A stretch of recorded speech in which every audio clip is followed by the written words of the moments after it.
સૌ આજે પ્રભુ ભોજ વિધિની રીતે આ સ્થાન પર જ્યારે ઉપસ્થિત થયા છે ત્યારે જે બીજી બાબતો છે જે હું તમારા સમક્ષ લાવ્યો છું એ વચનોને તમે બિલકુલ ધ્યાનપૂર્વક સાંભળશો અને તમે તમારું મન, તમે તમારું હૃદય તમે ખુલ્લું રાખશો અને દેવ પ્રત્યે તમે વફાદાર અને ઈમાનદાર બનીને તમે આ જેટલો સમય છે એ સમય જો તમે બેસશો ને આ વચનોને તમે પકડી લીધા, તમે તમારા જીવનની અંદર ક્યારે બી એ નિરાશા આવશે પણ તમે દુઃખી નહીં થશો. Praise the lord. મારી સાથે એક વચન ખોલશો અને વચન ખોલીને વાંચીને ત્યાર પછી આપણે સબ્જેક્ટની અંદર આગળ વધીશું. બીજો પત્રસ એનો બીજો અને વચન નંબર 19. તેઓ સ્વતંત્રતા મળવાનું વચન આપે છે પણ પોતે પાપના દાસ છે, કેમ કે માણસને જે કંઈ જીતે છે તે જ તેને પોતાનો દાસ કરી લે છે. બરાબર.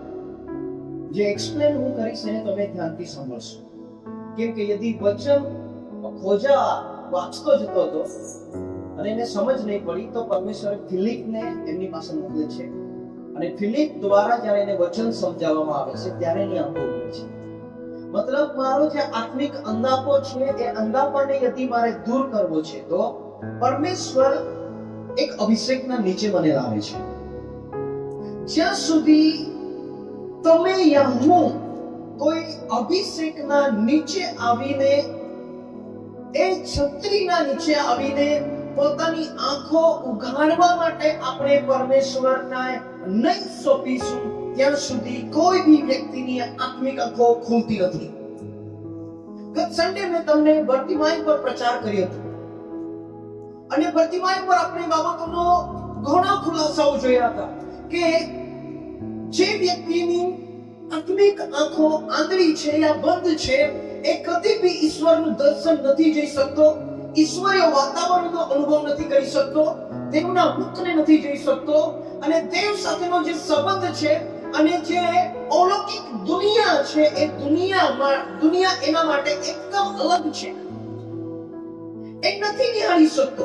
પરંતુ જ્યારે એને નિર્ણય લીધો કે આ સ્થાન પરથી દાઉદનો પુત્ર ઈસુ ખ્રિસ્ત જે નાઝરી કહેવાય છે તે આ સ્થાન પરથી જાય છે, એને પોતાના લુગડા ત્યાં જ ફેંકી દીધા અને જે કટોરાથી ભીખ માંગતો હતો એ કટોરો એને ત્યાં જ ફેંકી દીધો અને પોતે જે અવસ્થામાં હતો એ અવસ્થા જે એક સમયે જે એને મેરાથીના ઓળે હતા જે એની શક્તિ હતી એને છોડી દીધું, જે એક સમયે જે કટોરો એનો સહારો હતો એ સહારાને છોડી દીધો અને જ્યારે એ ઈસુ પાછળ જોવા નીકળી પડે છે તો પરમેશ્વરની આંખો ખોલી નાખે છે. ત્યાર પછીના જીવનમાં ક્યારેય બી કટોરા અને મેલાચીથરાનો એને જરૂરત નહીં પડી. અને ત્યાર પછી નીચેની બાબત આપણે જોઈએ તે છે કે બર્તિમાઈ જે છે તે ઈસુની પાછળ યરુશલેમની ઓર ચાલવા લાગી. યરુશલેમ મીન્સ સ્વર્ગ, શાંતિનું નગર. અને એને ક્યારેય બી પાછો પોતાના સગાવાલા કુટુંબીજનો યા જે સમાજની અંદર એ હતો યરીખોની અંદર એ સમાજમાં નહીં ગયો, એ ઈસુની પાછળ ચૂપચાપ ચાલવા લાગ્યો. એ ભૂલી ગયો મને ભૂખ લાગશે તો ખાવાનું કોણ આપશે, મને પ્યાસ લાગશે તો પાણી કોણ પીવડાવશે, હું તકલીફમાં પડીશ ત્યારે મારી આગળ પાછળ કોણ આવશે, એ તમામ બાબતોને ભૂલી જાય છે અને મારા માટે સબ કુછ ઈસુ ખ્રિસ્ત છે એમ વિચારીને ઈસુની પાછળ ચાલવા લાગે છે અને યરુશલેમ સુધી પહોંચે છે. આજે આપણે ઈસુની પાછળ છીએ તો હું આ વચનને લઈને આવ્યો છું જે ગત સન્ડેના પ્રચારની સાથે કનેક્ટેડ છે. યદિ વ્યક્તિ એના લાઈફની અંદર યદિ એ અભિષેકના સહારાને નહીં લેશે, અભિષેક નીચે નહીં આવશે, એ વ્યક્તિની આત્મિક આંખો ક્યારેય પણ નહીં ખુલશે. જ્યાં સુધી એક વ્યક્તિની આત્મિક આંખો નહીં ખુલે એ વ્યક્તિ ઈશ્વરના દર્શન ક્યારેય નહીં જોઈ અને એ વ્યક્તિને એ પણ નહીં સમજ પડશે કે આ પૃથ્વી પર મારી સાથે શું થઈ રહ્યું છે, કે તેની આંખો બંધ છે. આ પૃથ્વી પર હું કોનો ગુલામ છું એ વસ્તુને નહીં સમજ પડે કે તેની આંખો બંધ છે. આપણ સર્વને એવું લાગે છે હું મારી મરજી પ્રમાણે ખાઉં છું, મારી મરજી પ્રમાણે કમાઉં છું, મારી મરજી પ્રમાણે હું જીવું છું, મારી મરજી પ્રમાણે હું ખરીદી કરું છું, મારી મરજી પ્રમાણે હું જે મને જીવ ચાહે છે તે પ્રમાણે હું કરું છું. યદિ તમને એમ લાગે છે કે હું સ્વતંત્ર છું તો આજ વચનોથી હું તમને એમ કહીશ કે આ આપણી ગલત ફેમી છે, આપણી ગલત ફેમી છે, જ્યાં હું એમ સમજી લઉં છું કે હું સ્વતંત્ર છું. તમે આ પૃથ્વી પર સ્વતંત્ર નથી. ઇવન તમારી જિંદગી તમે જે જીવી રહ્યા છો એ બી સ્વતંત્રતાના ભાગ સ્વરૂપ નથી. બાઇબલ અહીં ખુલાસો કરે છે, અને ખુલાસો એમ કરે છે કે તમે જેને પોતાને સોંપો છો એના તમે અને હું દાસ બની જઈએ છીએ. હવે તમને ને મને એવું લાગશે ઘરનો માલિક હું છું, તો મારો બોસ કોણ, મારો ઉપરી કોણ? ઘરને તો હું ચલાવું છું, તો મારો ઉપર કોણ? આ શરીર મારું છે તો એના ઉપર કોણ? મારી મનમરજી થાય છે હું ઊંઘી જાઉં છું, મારી મનમરજી થાય છે હું કામના ચોક સુધી જાઉં છું, મારી મનમરજી થાય છે હું ફલાણી બેનને મળું છું, મારી મનમરજી થાય છે ચાલો ફલાણા બેનના ઘરે થોડી બેસી આવું, થોડો ફોન પર વાતચીત કરી લઉં. એ તો હું છું, એ તો મારી મરજી છે, આ મારા વિચારો છે એવું આપણને લાગે છે. પરંતુ બાઇબલ એમ કહે છે જેને તમે સોંપી દો છો એના તમે ગુલામ છો. ચાલો એક આંગળી આ વચનની અંદર રાખશો, પરંતુ તમે યહાનના સુસમાચારમાં આવી જાઓ. 14મો અધ્યાય અને વચન વાંચો 29મી કલમ. જ્યારે એ થાય ત્યારે તમે વિશ્વાસ રાખો. ઓકે, માટે તે કયા અગાઉ મેં હમણાંથી તમને કહ્યું છે. નીચે 30. હવેથી તમારી સાથે હું ઘણી વાતો કરીશ નહીં, કેમ કે આ જગતનો અધિકારી આવે છે. અને બસ ધ્યાનથી સાંભળશો. તમે જે અને હું જે જગતમાં રહીએ છે એનો એક અધિકારી છે, અને ચલાવનાર એક પર્સન, એક આત્મા છે. તમે અને હું ન ચાહતા, નહીં વિચારતા, નહીં કરતા, પણ આપણે એના અંડરમાં છીએ. દુનિયા એના અંડરમાં છે, દુનિયા એના કાબુમાં છે. દુનિયાને એને પોતાના સિકંજાની અંદર કરી લીધી છે, અને ઈસુ ખ્રિસ્ત એ વ્યક્તિને એડ્રેસ કરે છે. ઈસુ ખ્રિસ્ત એડ્રેસ કરતા એમ કહે છે જગતનો અધિકારી મારી પાસે આવી રહ્યો છે. એ એમ નથી કહેતો કે નરકનો અધિકારી, એ એમ નથી કહેતો કે એ શેતાન, એ એમ નથી કહેતો કે એ કોઈ વ્યક્તિ. એ એમ કહે છે આ વર્લ્ડ, આખી જે દુનિયા છે, આખું જે જગત છે એ જગતનો અધિકારી. મતલબ એક વસ્તુ તમે સમજો, આ જે દુનિયામાં તમે અને હું જીવીએ છે એ કોઈકના ઈશારાથી ચાલે છે, કોઈકના ઈશારાથી ચાલે છે. એક બી મિનિટ આજે તમે મિસ નહીં કરતા, મારો એક શબ્દ ધ્યાનથી સાંભળજો. ચાલે છે ઈસુ ખ્રિસ્તે એને સિસ્ટમ યા વ્યક્તિ યા સ્પિરિટ વિશે ખુલાસો કરતા કહે છે એક તો આ જગતનો અધિકારી કહેવામાં આવ્યો છે.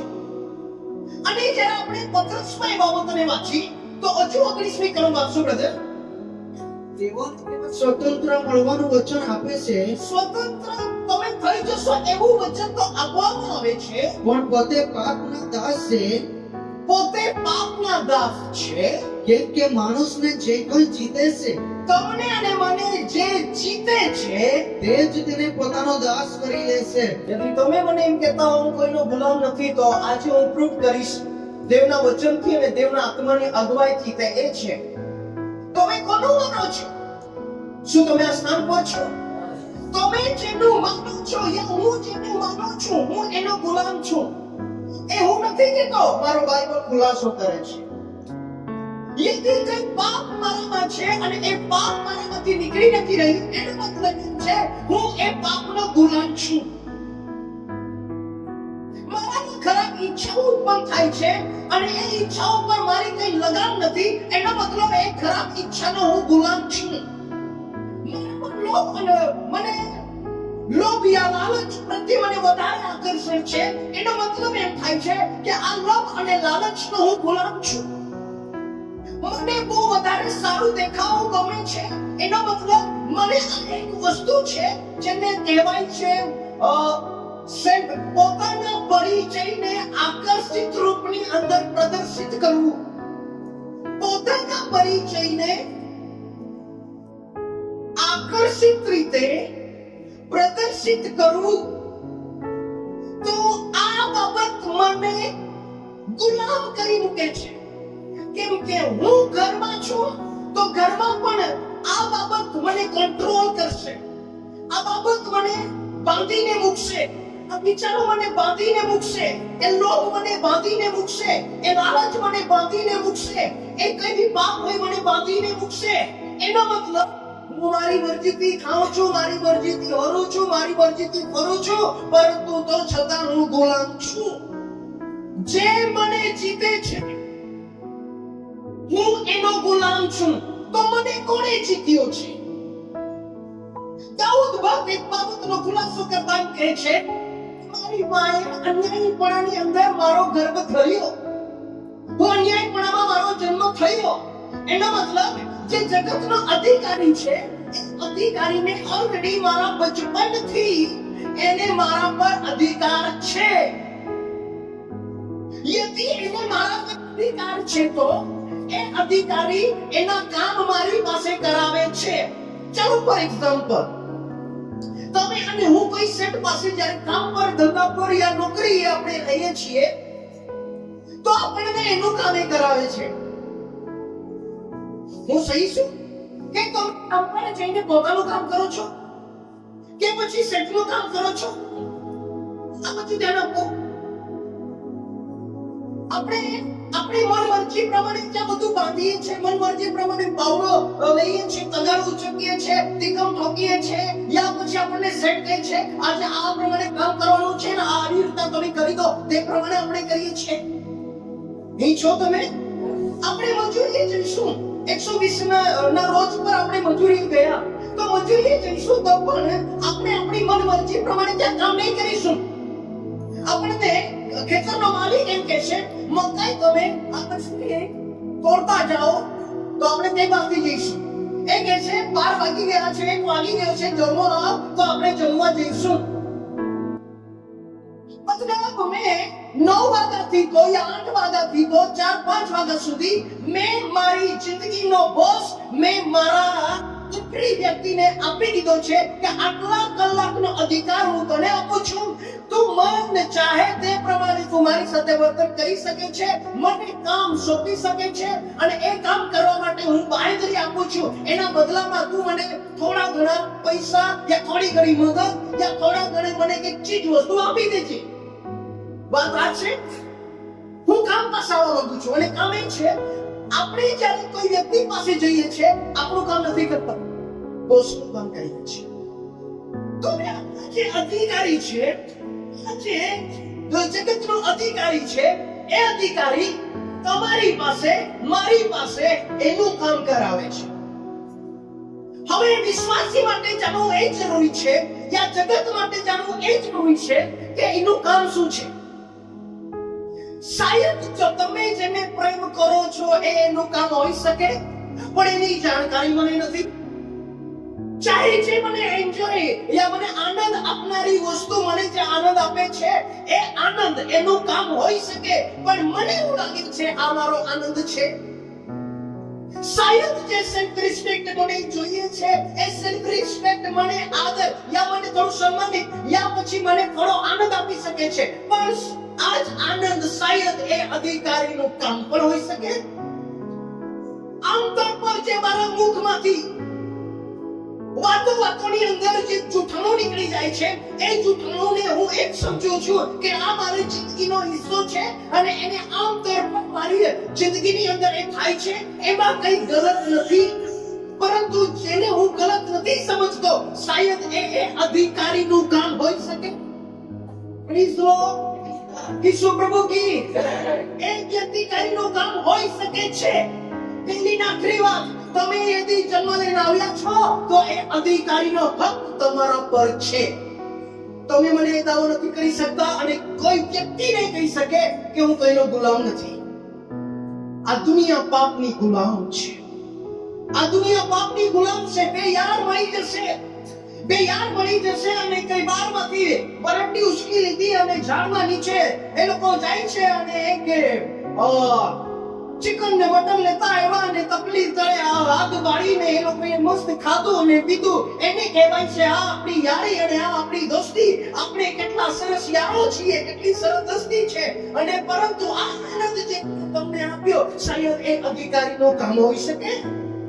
મારો યાર મારાથી દુખી થઈ જશે, મોં ફેરવી લેશે તો હું હટ થઈ જઈશ, હું દુખી થઈ જઈશ. મને મારો યાર મને ક્યારે બી મારા જીવનમાં દુખી નહીં થવો જોઈએ, કેમ કે જ્યારે હું પડતો હતો ત્યારે એ જ યારે મને ઉઠાવેલો, અને જ્યારે મદદની જરૂરત હતી ત્યારે એ જ દોસ્તારે યા મિત્રએ મને મદદ કરી હતી, માટે હું એને દુખી જોઈ નથી શકતો. અને એ દુખી નહીં જોવાને કારણે તમે એના પક્ષમાં ભલું શું છે અને સારું શું છે જાણ્યા વગર બધા કામની અંદર ઇન્વોલ્વ થઈ ગયા. શું આ કોઈ કામ, એ આનંદ, એને કરવી, શું એ અધિકારીના પક્ષમાં તો નથી? એ અધિકારીનું કામ તો નથી. હું જગતના અધિકારીની વાત કરું છું. બરાબર, તમે અને હું શાયદ નજરઅંદાજ કરી શકીએ છીએ, અને આ મારી જિંદગીની આમ તોર પર જીવાતી જિંદગી છે એવું તમે અને હું માની શકીએ છીએ, પરંતુ આવા અધિકારી નું એક કામ છે, એ બાબતની જાણકારી તમને અને મને હોવી જોઈએ. ચાલો એને ઓર આપણે થોડા ગહેરાઈથી જઈશું અને રમણના પત્રની અંદર આવીશું. આપણે રમણના પત્રનો 6ઠો અધ્યાય અને વચન વાંચીશું આપણે 19 અને 20. તમારા દેહની દુર્બળતાને લીધે, તમારા શરીરની કમજોરીના કારણે હું માણસની રીતે વાત કરું છું. હું માણસની રીતે વાત કરું છું. કેમ કે જેમ તમે જી, તમારા અવયવોને અન્યાયના અર્થે અશુદ્ધતાને, ઓકે, બધા ધીરે ધીરે છે. બાઇબલ એ સ્પષ્ટીકરણ કરતા કહે છે, કેમ કે મારા અવયવો, તો મારા અવયવમાં શું આવે છે? મારા અવયવમાં મારું શરીર ઇન્વોલ્વ છે. હાથ આવશે, પગ આવશે, આંખ આવશે, આપણું પાપ છે નથી થાય છે. યદિ હું તમને એમ કહું આ મોબાઈલ બહુ જ ખરાબ છે, આનાથી જ મને પાપ થાય છે, તો તમે ગલત છો. મોબાઈલ એક સિસ્ટમ છે, પરંતુ મજા તમારું શરીર લે છે. મોબાઈલ એક સિસ્ટમ છે, પરંતુ મજા આવે છે શરીરને, મજા આવે છે મનને. મોબાઈલ એક સિસ્ટમ છે જ્યાં તમને મનગમતું ચિત્ર, મનગમતી બાબતો તમે અને હું જોઈએ છે, મને ખુશી મળે છે. મોબાઈલને ખુશી નથી મળતી. બાળક તમારી પાસે મોબાઈલ કેમ માંગે છે? જ્યારે રૂટી જાય છે યા એ નિરાશ થઈ જશે તો તમારી પાસે મોબાઈલ કેમ માંગે છે? તમે અને હું આમતોર પર એમ વિચાર કરીએ છીએ મોબાઈલના હાથમાં આપી દઈશ તો શાંત રહી જશે અને એથી વાતાવરણ સચવાઈ જશે, પરંતુ જાણે અનજાણાની અંદર તમે તમારા બાળકને એવી પાપની ખાઈની અંદર ધકેલી રહ્યા છો જ્યાં એની સિસ્ટમ એક વખત સ્થાપિત થઈ ગઈ. એ સિસ્ટમને ખંડન કરતા કરતા તમારા ને મારા વાળ અને તમારા ને મારો પરસેવો નાક પર આવી જશે. ધોળા થતા વાર નહીં લાગે અને પરસેવો નાક પર આવતા વાર નહીં લાગશે. આ ખંડન કરતા કરતા પૂછો મને નવમાં આવો પ્રચાર કેમ કરું છું? કેમ કે બાળકનું મગજ જ્યારે કોરું હોય છે, એ કોરા મગજ અંદર જ્યારે ગલત સિસ્ટમને એક વખત તમે મૂકી દો છો તો એ સિસ્ટમ એના મરણ પર્યંત નહીં છોડશે. એ જિંદગીમાં ક્યારે બી તૂટી જશે તો એ મોબાઈલ પાસે જશે, ક્યારે બી તૂટી થઈ જશે મોબાઈલ પાસે જશે. અને હરેક બાળક, હર મા બાપને એક્સપેરિમેન્ટ કરીને પોતાને જે રીતથી એને સંસારમાં જીવવાનું છે તે રીતથી એ સ્થાપિત કરી દે છે. ફોર એક્ઝામ્પલ, બાળક કે હું ખોટું કરીશ તો મને પપ્પા મારશે કે મમ્મી મારશે, બાળકને ખબર છે. અને કયા લેવલનું ખોટું કરીશ તો પપ્પા મારશે, મમ્મી નહીં મારશે, અને મમ્મી મારશે ને પપ્પા નહીં મારશે. અને આ બધી જ ભૂલો થશે તો મારા સપોર્ટમાં આવી કોણ ઊભું રહેશે? અને મારે કોના માટે રડવું અને મારે કોના હાથમાં જવું અને એ હાથમાં જઈને મને એ શું આપશે? એ તમને એવું લાગે છે બાળકને અમે રમાડીએ છીએ, બાળક મા બાપને રમાડે છે બચપનથી. એને પહેલાથી જ ખબર છે અને આ સિસ્ટમ એની લાઈફ ટાઈમ માટે સેટ થઈ જશે અને એની જિંદગી ભર માટે એ ગલતીઓ કરતું રહેશે અને એના સહારાના ભાગ સ્વરૂપે આ સિસ્ટમને જિંદગી ઘડતો થશે ત્યાં સુધી આ સિસ્ટમને નહીં છોડશે. કેમ કે એની ખુશી ત્યાં એને મળે છે, એનો આનંદ એને ત્યાં એને જોઈ લીધું છે. આખું ચિત્ર અને ઘરનું સેટ કરી દીધું છે. મારા ઉઠવાના સમયથી તો મારા ઊંઘવાના સમય સુધી મારી સામે શું થયું છે અને અને કોણ મારા પક્ષમાં છે ને કોણ મારા પક્ષમાં નથી એ બાબતે બાળક સારી રીતના જાણે છે. તો બાઇબલ એમ કહે છે તમારા અવયવોને તમે અશુદ્ધતાના દાસ થવાને માટે તમે સોંપશો નહીં. એનો મતલબ એવો છે કે આ અવયવો તમે નથી સોંપતા, ઓલરેડી સોંપાઈ ગયા છે. નીચેની કહાણી વાંચો brother. કેમ કે હા. જેમ તમે તમારા અવયવોને તમારા અવયવોને અન્યાયને અર્થે અન્યાય ખોટું કરવાને માટે અશુદ્ધતાને અશુદ્ધતાને તથા અન્યાયને દાસ તરીકે સોંપ્યા હતા. એનો મતલબ હું અન્યાયને એમ કહું છું, હું રહ્યો તારો દાસ, હું રહ્યો તારો ગુલામ, તું મને ચાહે તે રીતે ઉપયોગમાં લઈ શકે છે અને તું મારો બોસ છે, તું મારો બોસ છે. જ્યારે પાપને બોસ બનાવી લેવામાં આવે છે તો એ પાપ અવયવો દ્વારા ગુલામી કરાવે છે. શું તમે ઈચ્છો જ્યારે પાપને હું એમ નક્કી કરું છું આ દુનિયામાં કે મારી જિંદગી ભરનો માલિક તું રહેશે, મારી જિંદગી ભર હું તારી વાતને માનીશ, તારી દિશા નિર્દેશને હું ફોલો કરીશ, તો હું જિંદગી ભર માટે એ પાપને હું એમ કહું છું મારો બોસ બનીને રહે, મારો માલિક બની. અને માલિક શું કામ કરાવશે? દરરોજ તમારા અવયવોથી અશુદ્ધતા કરાવશે. કેમ કે કોઈ બી સેટ પાસે જઈએ, કામ નહીં કરીશું ત્યાં સુધી આપણને કિંમત નહીં મળે, કામ નહીં કરીશું ત્યાં સુધી કિંમત નહીં મળે. પૂરો રોજ જે સમય ઠરાવ્યો છે 10 થી 6 યા 9 થી 5, એ સમય સુધી હું વફાદારીપૂર્વક કામ નહીં કરીશ ત્યાં સુધી મને મારો સેટ રૂપિયા નહીં આપે, ત્યાં સુધી મારો સેટ યા મારો બોસ યા મારી કંપની મારા માટે ભલું નહીં વિચારશે. અને એમાં હું મારું નથી કરતો, હું એમાં કરું છું મારા માલિકનું કામ. એવી રીતના છે તમારા અવયવ પાસે આપણો માલિક મતલબ આ દુનિયાનો અધિકારી કામ કરાવે છે. બોલો મારું શરીર, મારા અવયવો એક આત્મિક ફેક્ટરી છે, કારખાનું છે. એમાં કેવી રીતે યતિમાને પાપ કરવું છે તો એ પાપમાં બધા જ સહભાગી થઈ જાય છે. જુઓ, કોઈ બી કંપની સ્થાપિત કરવામાં આવે છે તો એનો બગાડ યા ખરાબ પાણી ક્યાં નીકળશે ત્યાં સુધીનો પ્રોસેસ હોય છે. રો મટીરીયલ થી તો એ પ્રોડક્ટ બનશે ત્યાં સુધી તો એનો કચરો ક્યાં નીકળશે ત્યાં સુધી બધા જ મશીનો, બધા જ પાઇપો, બધી જ સિસ્ટમ બધી સાથે મળીને કામ કરે છે કે અલગ અલગ કામ કરે છે?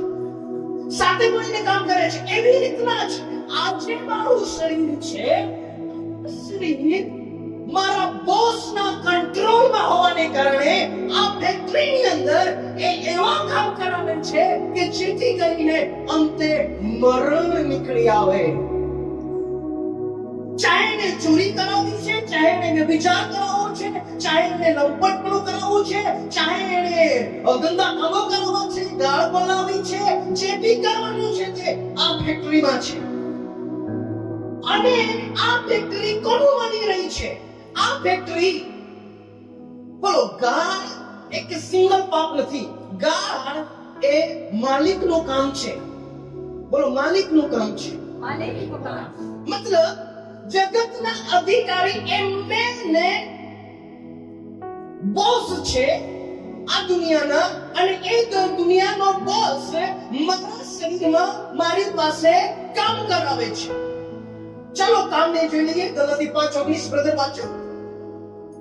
બધાને ખબર છે તો છતાં આપણે વાંચીશું કેમ કે એક રોચક વાત લખેલી છે શરૂઆતમાં જ. એના કામ તો ખુલ્લાશે. અહીંયા પાપ લખ્યું છે કે કામ? હલો, સાંભળવા છે. જેનું કામ હોય તે સાંભળે. અને તમે તમારા હૃદયને ખોલો અને આ વચનને તમારા હૃદય પટ્ટી પર તમે લખી લો. લખી લો.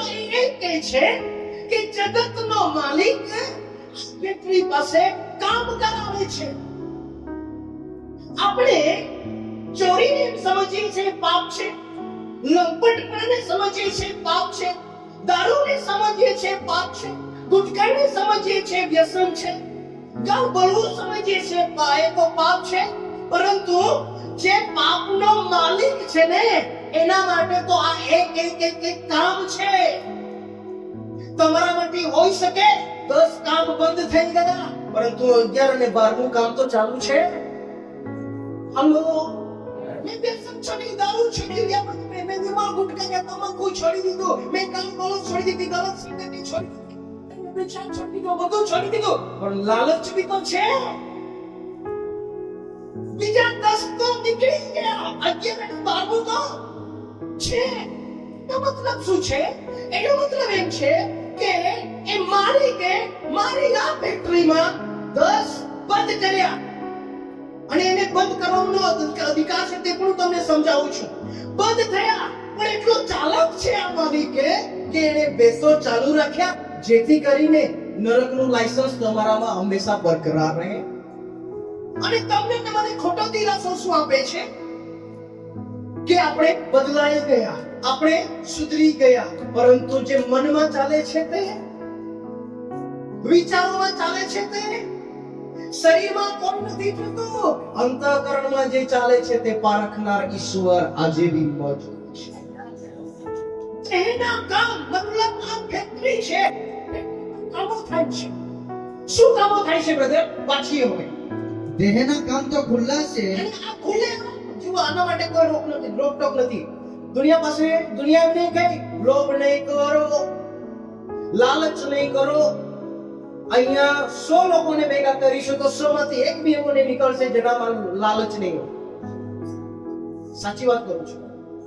મતલબ આ કામો ખુલ્લેઆમ છે, દુનિયામાં ખુલ્લેઆમ છે, અને એના માટે કોઈ રોક નથી, કોઈ બી બંધન નથી. આ ખુલ્લેઆમ કામ કરે છે. અને દુનિયા શું સમજે છે? તું બી મારા જેવો છે, હું બી તારા જેવો છું, ચાલ આપણે બંને ભાઈઓ ભાઈઓ. હલો, કેમ કે મારી જેવી બોલી તું બી બોલે છે, મારા જેવો તો લડાઈ ઝઘડો તો તારામાં બી છે.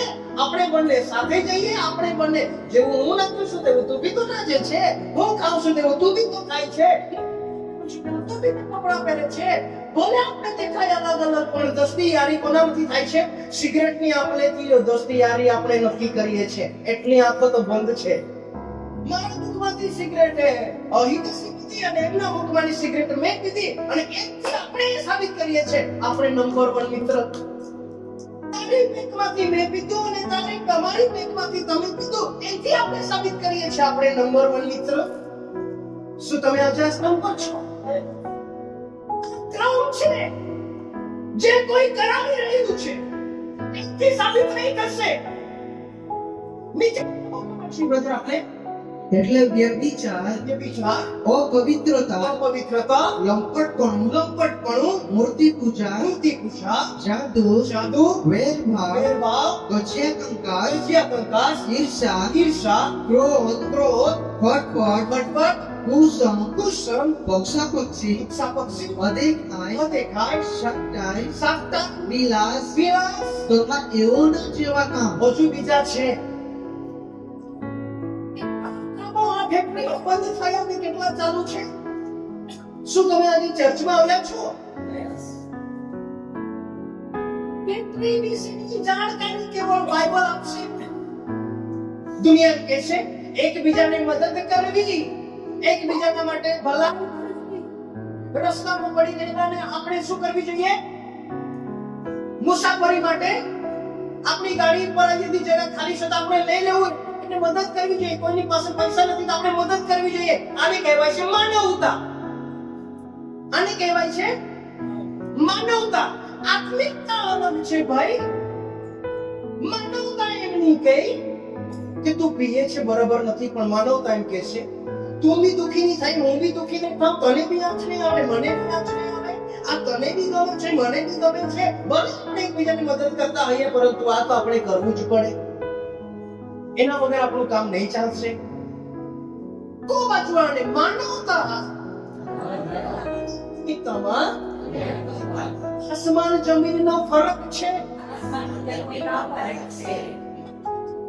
સમજી લો કે એ મારી આત્મિકતા છે. માનવતાને એમને સમજી લો કે એ મારું ઉદ્ધારનું સર્ટિફિકેટ છે. માનવતાને એમને સમજી લો કે હું સ્વર્ગમાં તો 100% જઈશ. માનવતાને તમે એમને સમજી લો કે સ્વર્ગમાં મારા જીવનના પુસ્તકમાં મારું નામ નોંધાઈ ગયું છે. જીવનના પુસ્તકમાં નોંધણી ત્યારે થાય છે માણસ જ્યારે આત્મિકતા શરૂ કરે છે. અને આત્મિકતા શરૂ થાય છે. આત્મિકતા શું કહે છે? વ્યભિચાર ગલત છે, અપવિત્રતા ગલત છે, સાકટાઈ ગલત છે, નિંદા કરવી ગલત છે, લોભ કરવો ગલત છે, વિલાસની અંદર જિંદગી જીવી ગલત છે. તમે લોભમાં જીવન જીવી નથી શકતા. જે મળે એમાં સંતોષ રહો. લોભ, લાલચ, લુચ્ચપણ, છાપટાઈ, જુગાર, વેરદાવ, કચિયા અને કામકાજ અને ક્રોધ. જો પતિ પોતાની પત્નીથી ખુશ છે તો એને બીજી પત્ની કરવાની શી જરૂરત છે? કેમ કે સંતોષી નથી. અને આમાં બીજો માલિક છે તે કહે છે, આ તો મેં સંસારના માલિકની વાત કરી, હવે દુનિયા જગતના માલિકની વાત કરું છું. એ માલિક શું કહે છે? તું મને તારા શરીરમાં વ્યભિચાર કરવા દે, તું મને તારા શરીરમાં લોભ કરવા દે, તું મને તારા શરીરમાં ચોરી કરવા દે, તું મને તારા શરીરમાં છાપટાઈ કરવા દે, તું મને તારા શરીરમાં લુચ્ચપણ કરવા દે, તું મને તારા શરીરમાં અશુદ્ધ કરવાનું મને પરમિશન આપી દે. હું તને શું આપેલી છે એના બદલામાં?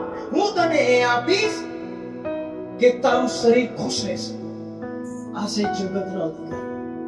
કે છે તારા શરીર ખુશ રાખવાની જિમ્મેદારી મારી. પણ તું પોતાને વેચી દે તો દુનિયા લઈને વેચમાં છે ભાઈ. જરા આંખો ઉગાડીને જોશો તો આ જે આત્મિક આંખો બંધ છે એ ખુલી જશે તો દુનિયા કંઈક તમને દેખાશે. બાકી દુનિયા જે દેખાય નથી. આ શું કહે છે? તારું શોખ પૂરો કરવાની જિમ્મેદારી મારી, તારા શરીરમાં ખુશી આપવાની જિમ્મેદારી મારી. કેમ કે તું જ્યાં સુધી બીજાને બુરાઈ નહીં કરે ત્યાં સુધી તને ખુશી નથી મળતી. એ ખુશી આપવાની જિમ્મેદારી મારી. જ્યાં સુધી તું વ્યસન નહીં કરે ત્યાં સુધી તારા શરીરને સંતુષ્ટિ નહીં મળે, એ સંતુષ્ટિ આપવાની જિમ્મેદારી મારી. બધી જ જિમ્મેદારી જગતનો અધિકારી લે છે. અને આ જિમ્મેદારીઓની સાથે ઈસુ પાસે ગયો. ઈસુને શું કહે છે?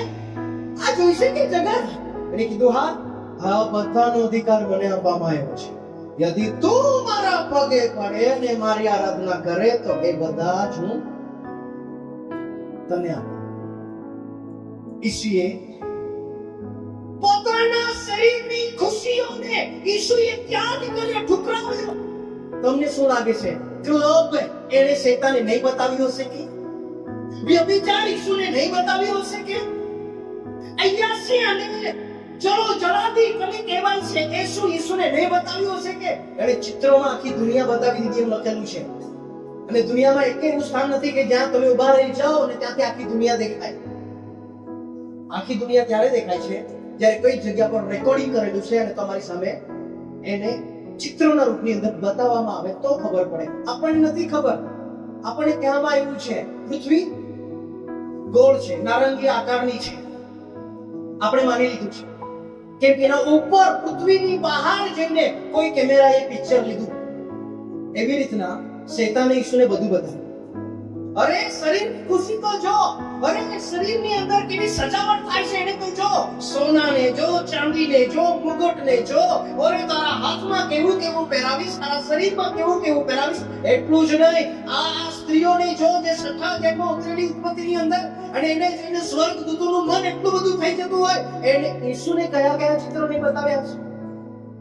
ઈસુએ કીધું નહીં, હું પરમિશન નહીં આપું. અને આ કામ આખી દુનિયામાં થઈ રહ્યા છે. આખી દુનિયામાં થઈ રહ્યા છે. આ શરીર વેચાઈ રહ્યું છે, સોદો થઈ ગયો છે, અને એના બદલામાં શેતાન ખુશી આપે છે. ખબર નહીં શું થાય છે, પરંતુ મગજને શાંતિ મળી જાય છે અને શરીરમાં આરામ મળી જાય છે. અને પાછા સવારે ઉઠીની દશા આપણી તેવી જ હોય છે. બોલો આ માલિક છે, આ માલિક છે. હવે હું તમને એના કંઈક બાબતો શીખવાનું છું. યદિ આ માલિક છે તો પ્રભુ ઈસુ ખ્રિસ્તે પ્રભુ ભજના દિવસે, પ્રભુ ભજ વખતે શું કરી રહ્યો છે એ બાબતો જરા આપણે વાંચીએ. આવો 13મો અધ્યાય અને 5મી કલમથી વાંચશો. યોહાન નો સુસમાચાર એમનો અધ્યાય નંબર 13. ત્યાર પછી હા, વાસણમાં પાણી રેડીને વાસણમાં પાણી રેડીને શિષ્યોના પગ ધોવા શિષ્યના પગ ધોવા તથા કમરે બાંધેલા રૂમાલથી તે લૂછવા લાગ્યો. હા, એ પ્રમાણે એ પ્રમાણે તે સિમોન પીતરની પાસે આવે છે. સિમોન પિત્તરની પાસે આવ્યો. તે તેને કહે છે કે હવે પતરસ ઈસુને એમ કહે છે કે પ્રભુ, પ્રભુ, શું તું મારા પગ ધોવે છે? તું મારા પગ ધોવે છે? ઈસુએ ઉત્તર આપ્યો કે હા, હું જે કરું છું હું જે કરું છું તે તું હમણાં જાણતો નથી, તે તું હમણાં જાણતો નથી, પણ પણ હવે પછી તું સમજશે. તારી આંખો બંધ છે. કેમ નથી જાણતો? કેમ કે તારી આંખો બંધ છે. પરંતુ હું એક વખત પગ ધોઈ દઈશ ને તો તારી આંખો ઉઘડી જશે. કેવી રીતના શક્ય છે? સાબિતી સાથે જઈશું. નીચે વાંચો. પિત્તર તેને કહે છે કે પિત્તર એમ કહે છે કે હું તને કદી હા, મારા પગ ધોવા દઈશ નહીં. આટલી વાતથી કે પતરસ માની જાય કે નહીં માને? પછી ઈસુએ તેનો ઉત્તર આપ્યો કે આપ્યો, જો હું તને ન ધોઉં જો હું તને નહીં ધોઈશ તો મારી સાથે તારો કંઈ લાગ ભાગ નથી. આ વાત પર છે.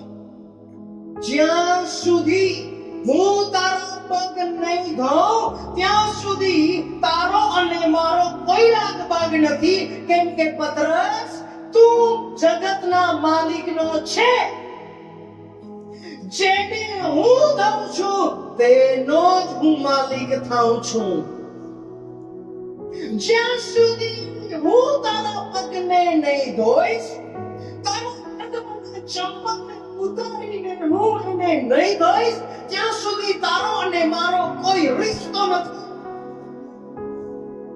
આજે જુઓ, પગ યા ચંપલ શું બતાવે છે? એ અધિકાર બતાવે છે. બોલો બધા, અધિકાર. અધિકાર. પતરસને ઈસુ ખ્રિસ્તે કહી રહ્યો હતો કે જે બચપનથી તારા જન્મથી આ જગતના અધિકારીને જે અધિકાર તને મળેલો છે, તારા પર એ અધિકારને હું જ હટાવી શકું છું. બીજો કોઈ હટાવી નહીં શકે. જ્યાં સુધી હું હટાવીશ નહીં ત્યાં સુધી એ અધિકાર તારા પર જગતના અધિકારીનો રહેશે. અને જ્યાં સુધી જગતનો અધિકારી તારી સાથે છે, આ અધિકાર તારી સાથે છે, હું કંઈ કરી શકતો નથી. પરંતુ તું મને પરમિશન આપશે તો હું તારા માટે કંઈ કરીશ. જૂના કરારની અંદર ચંપલ ઉતારવાની જે પ્રક્રિયા છે એને કેવી રીતના બતાવવામાં આવતી હતી? માનો કે ઘરનો એક મોટો વડીલ વ્યક્તિ છે અને બધા ભાઈઓ છે, અને એ ભાઈઓએ યદી જમીન જાયદાદની વહેંચણી કરવાની છે તો જૂના કરારની અંદર એ રીત હતી કે એના પગની ચંપલ, શેનું? પગના અંદર પહેરેલા ચંપલ યા સેન્ડલ, એને લેવામાં આવતું હતું અને જ્યાંથી સરહદ થતી હતી તે સરહદ પર એ લોકો પથ્થરો ભેગા કરતા અને અધવચ્ચે એવો એક ચંપલને મૂકી દેતા હતા.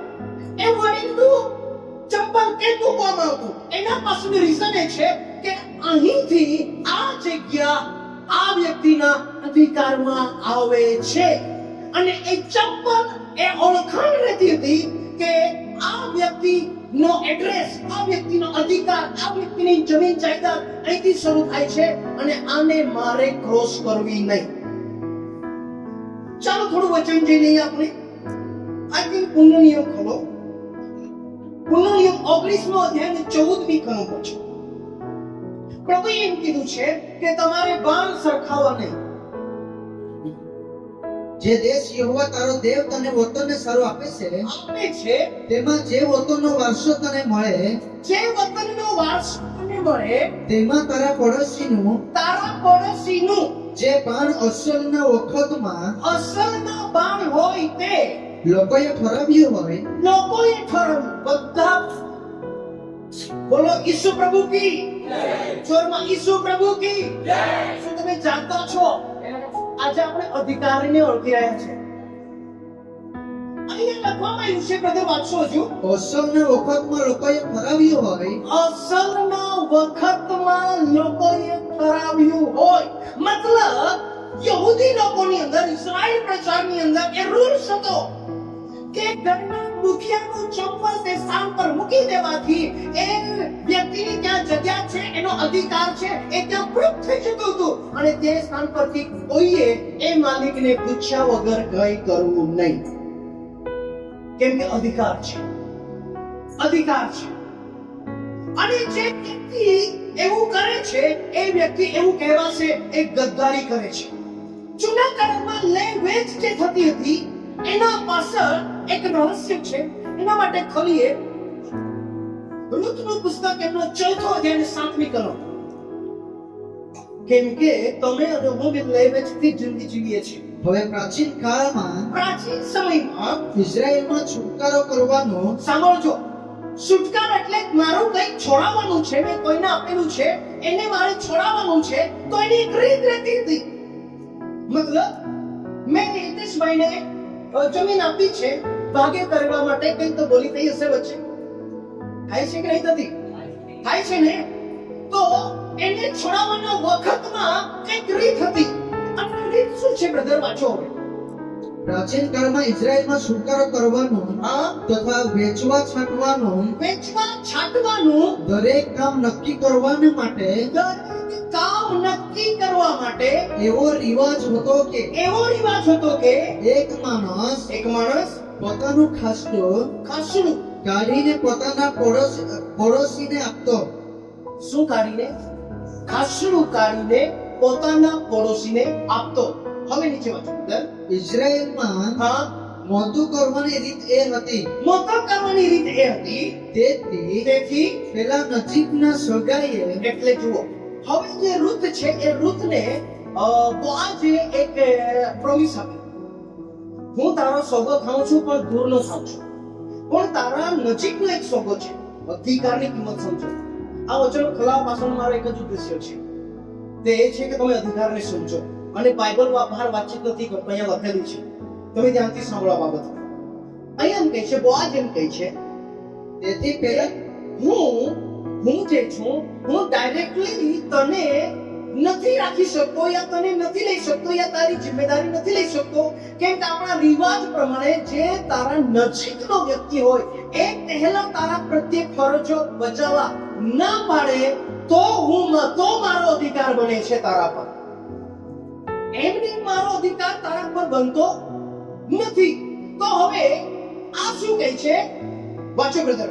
પેલા નજીકના સગાએ બોઆઝને કહ્યું, બોઆઝને નજીકનો જે સોગો ઓલરેડી હતો એને એમ કહ્યું કે તારે પોતાના માટે તું તે ખરીદ. અને પરમિશન આપી દીધી. જો મને રૂથ અને રૂથનો પરિવાર નથી જોઈતું, યથી તને જોઈએ છે રૂથ અને રૂથનો પરિવાર, તો તું એને ખરીદી લે. કેમ કે એને પોતાના અધિકાર તો એનો બનતો હતો ને પહેલા, તો એને જ્યારે ના પાડી ત્યારે એ હવે સ્વીકાર કરશે. કહાની નીચે. અને તેને પોતાનો જોડો કાઢ્યો. જોડો મીન્સ સેન્ડલ, જૂતા યા ચંપલ. ચંપલ નહીં કાઢે ત્યાં સુધી અધિકાર ટ્રાન્સફર થતો નથી. એ છોડીને અને છોડીને બંને વચ્ચે અને એ ચોક પર જે વડીલો બેઠા હતા એ વડીલોની વચ્ચે આની નીચે અને બોઆઝે વડીલોને તથા સર્વ લોકોને કહ્યું કે બધા લોકોને એમ કહ્યું કે અલીમેલેક વ્યક્તિ છે એનું અને ગિલ્યોનનું ઓકે તથા મહાલતનું જે કંઈ હતું જે કંઈ હતું તે સર્વ મેં નાઓમી પાસેથી ખરીદ્યું છે. મેં નાઓમી પાસેથી ખરીદી લીધું છે. તે બાબતના તમે આજે સાક્ષી છો. અને ચંપલ કાઢીને એણે તે સ્થાન પર મૂક્યું કે આ પરિવારને હું ખરીદીશું અને આ પરિવાર પર હવે હક મારો રહેશે અને આ પરિવારને હું એ પ્રમાણેનું મારી મનમરજી પ્રમાણે યા મારી મનમરજી પ્રમાણે હું કરીશ. તો એ લોકોએ શેની નિશાની કાઢી? ચંપલ. બોલો ચંપલ એક કરારને એવી બતાવે છે. બોલો કરાર. કરાર કરાર કરાર મતલબ કે એ હવે પછી જિંદગીમાં નહીં પૂછાય.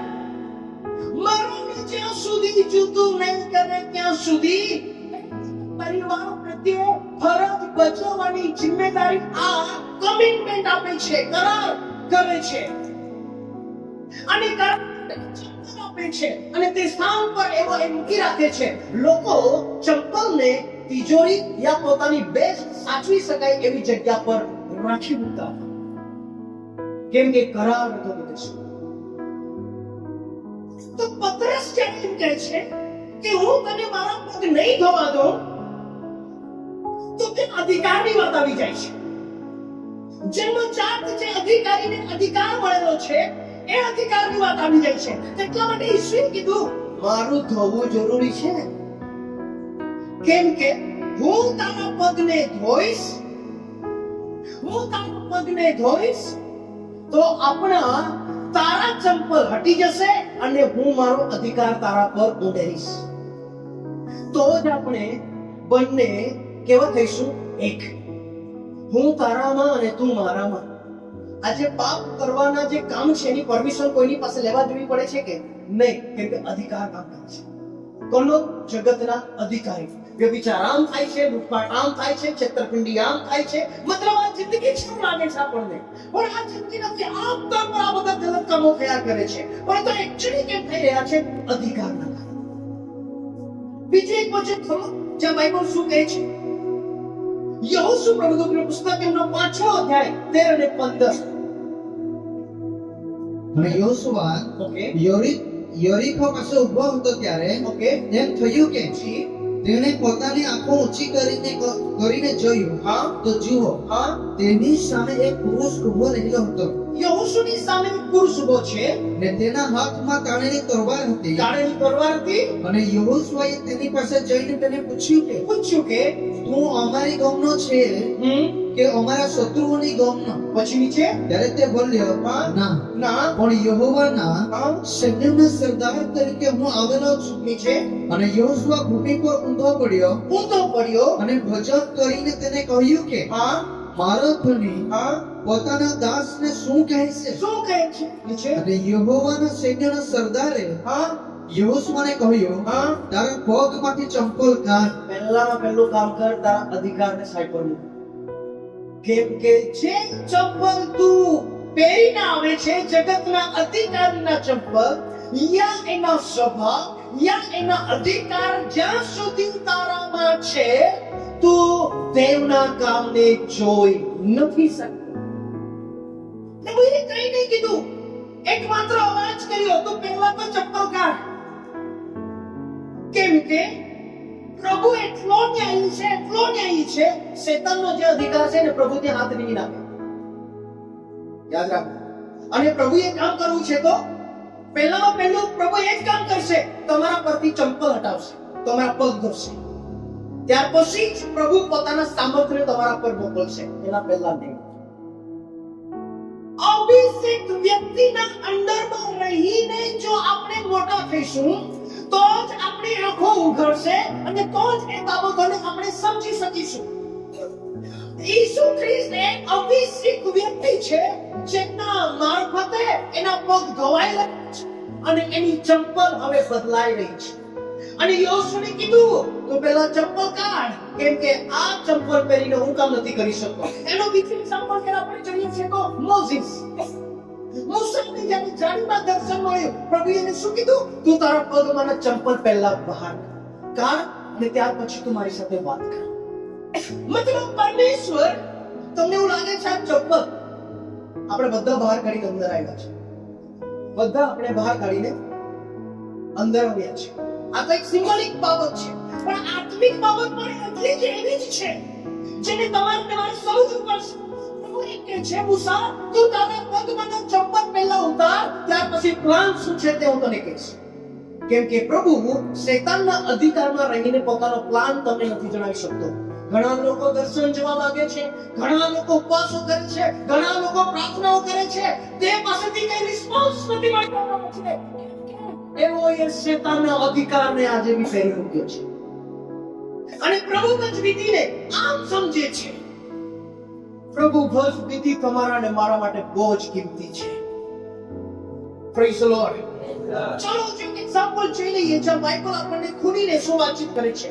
મત્તી સુસમાચાર એનો 3જો અધ્યાય અને 11મી કલમથી વાંચીએ.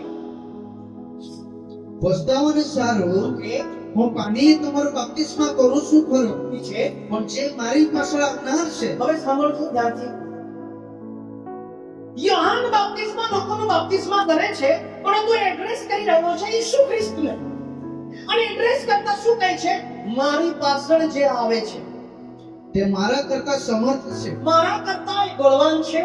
ને તેના ચંપલ હું ઉચકવા યોગ્ય નથી.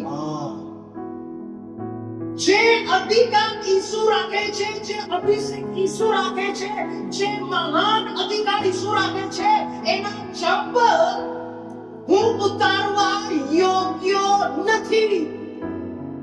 કેમ કે જ્યાં સુધી ઈસુ મરીને પોતાનું કિંમતી લોહી પરમ પવિત્ર સ્થાન જે આકાશમાં છે તે વેદી પર નહીં લઈ જાય ની છાટે, ત્યાં સુધી આ વ્યક્તિ એ અભિષેક વ્યક્તિના ચંપલ યા એની જોડી પણ છોડવા યોગ્ય નથી. આજે મારો પ્રશ્ન છે, કયો માલિક કામ કરે છે આપણા માટે? કોના ગુલામ છે આજે? શું પવિત્રતાને માટે ઈસુના દાસ છીએ, યા પછી અશુદ્ધતાને માટે આપણે શેતાનના દાસ છીએ? તમે ક્યાં છો આજે? પત્રસ કહે છે મને નહીં કહો, ઈસુ કહે છે મારું થવું જરૂરી છે, મારું કરવું જરૂરી છે.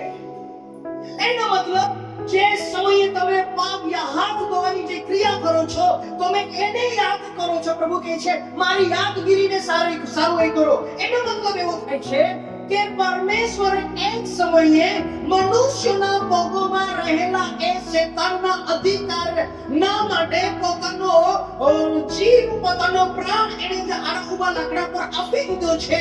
એ કરારને તમે યાદ કરો એમ કહે છે આજે. કે તમારો માલિક બદલાઈ ગયો છે એ યાદ રાખો આજે એમ કહે છે.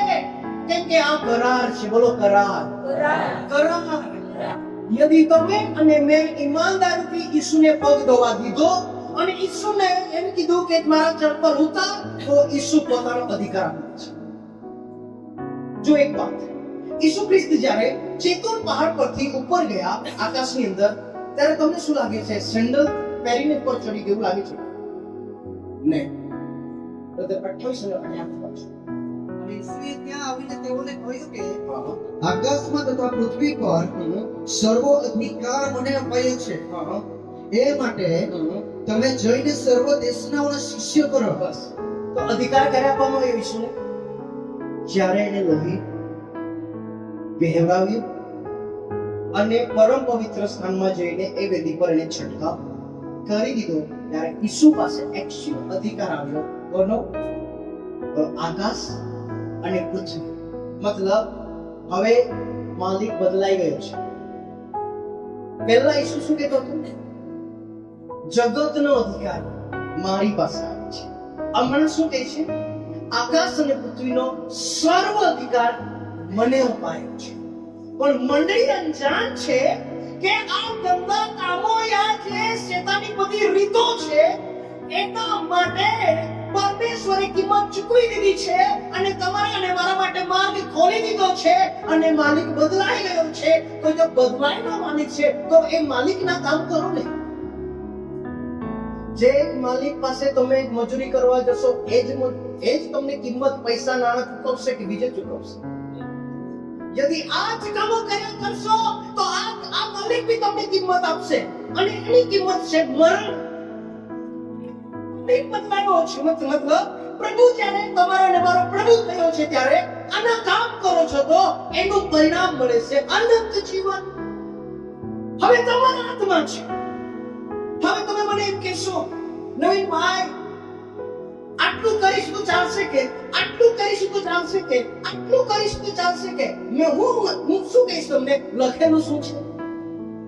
No compromise.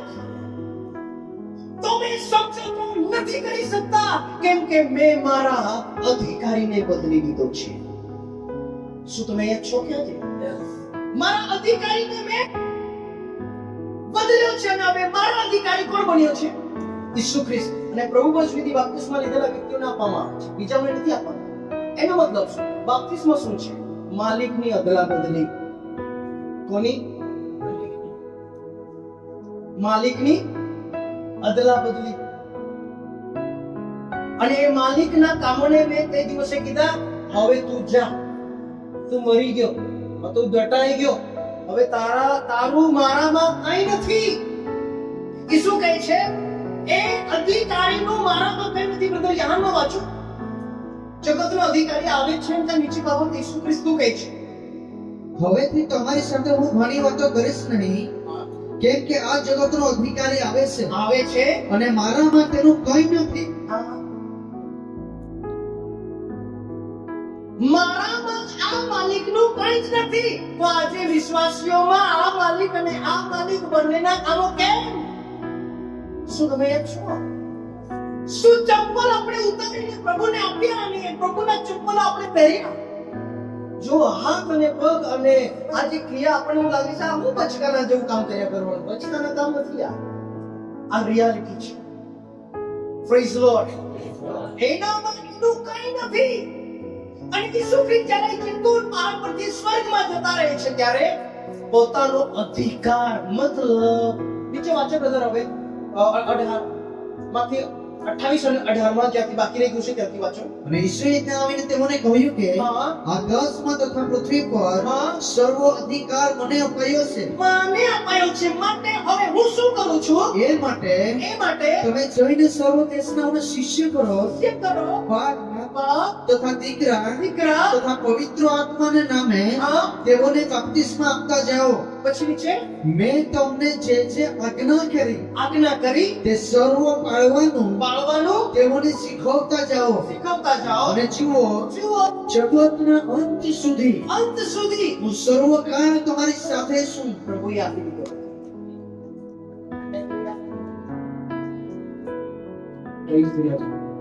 તું લઈ લે. અધિકાર પ્રભુ આપીને ગયા છે. આ ચંપલો પ્રભુ આપીને ગયા છે. પરંતુ આજે બી લોકો પોતાના જૂના માલિકના ચંપલ ઉતારવા તૈયાર નથી, કેમ કે જૂનો માલિક શરીરને ખુશ કરે છે, નવો માલિક આત્માને ખુશ કરે છે. જૂનો માલિક શરીરને કહે છે આ તે હું તને આમ કરાવીશ તેમ કરાવીશ, આ કર તે કર, આ છે તે છે.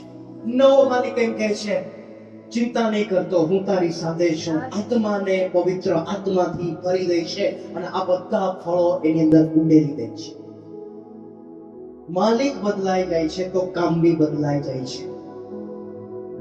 બધી જગ્યા પર એક જ પ્રકારનો રોજ મળે છે કે અલગ અલગ સેટ અલગ અલગ રોજ આપે છે. હરેક જગ્યા પર અલગ અલગ હોય છે. ઓકે, આ માલિક બદલાયો તો આને આપણને પહેલો માલિક આપણને મરણ આપે છે. બીજો માલિક એમ કહે છે ચિંતા નહીં કરતા, હું તમને આનંદ જીવન આપીશ. એક વચન આપણે વાંચીએ પ્રકટીકરણનું પુસ્તક, એમનો પહેલો અધ્યાય 15મી કલમ. તેના પગ જાણે ભઠ્ઠીમાં શુદ્ધ થયેલા ચળકતા પિત્તળના જેવા હતા. પણ ચંપલ વિશે વાત નથી. શું નટ કર્યું તમે અહીંયા? પગ નટ કર્યા, ચંપલ નથી. બોલે ચંપલ આજે ક્યાં છે? પૂછો ને જોરમાં. મંડળી પાસે, તમારી મારી પાસે આપીને ગયો છે. ત્યાં પગની વાત છે, અધિકારની વાત નથી. અધિકારની વાત છોડીને ગયો, પોતાની કલીસિયા માટે છોડીને ગયો કે તમે ભૂતો કાઢો, હવે રોગીઓને સાજા કરો, જે પાપમાં છે લોકોને ખેંચી કાઢો અને અનંત જીવન આપો, એઓને તમે છોડાવો અને બચાવો. આ અધિકાર પ્રભુ કલીસિયાને આપીને ગયો છે. પરંતુ શું કલીસિયા આજે આપણે એનો ઉપયોગ કરી રહ્યા છે? કે હજુ માલિક બદલાયો છે કે નથી બદલાયો એના જ કન્ફ્યુઝનમાં આપણે જિંદગી જીવીએ છીએ. નહીં, મારા વહાલા એવું નહીં થાય. જેને કાન હોય તે આજે સાંભળે. અને તમારા અને મારા શરીરમાં કોણ રાજ કરે છે? આપણે કોના દાસ છીએ? પ્રભુ ઈસુના કે પછી પાપના? જેના કામ તમારા અને મારામાં દેખાય છે એના જ આપણે છે. યદિ ઈસુના છીએ તો આત્માના માટે તરફશો, આત્માના કાર્યવાહીઓ તમે કરશો, આત્માના દર્શને જશો, આત્મિક કાર્યક્રમો કરશો, આત્મિક બાબતોમાં મન લાગશે, આત્મિક વચનોમાં મન લાગશે, આત્મિક આભારમાં મન લાગશે, આત્મિક ગીતોમાં મન લાગશે. આત્મિક આત્મિક આત્મિક આત્મિક, પરંતુ જે શારીરિક છે તેને આત્મિક વાતો પસંદ નથી આવતી.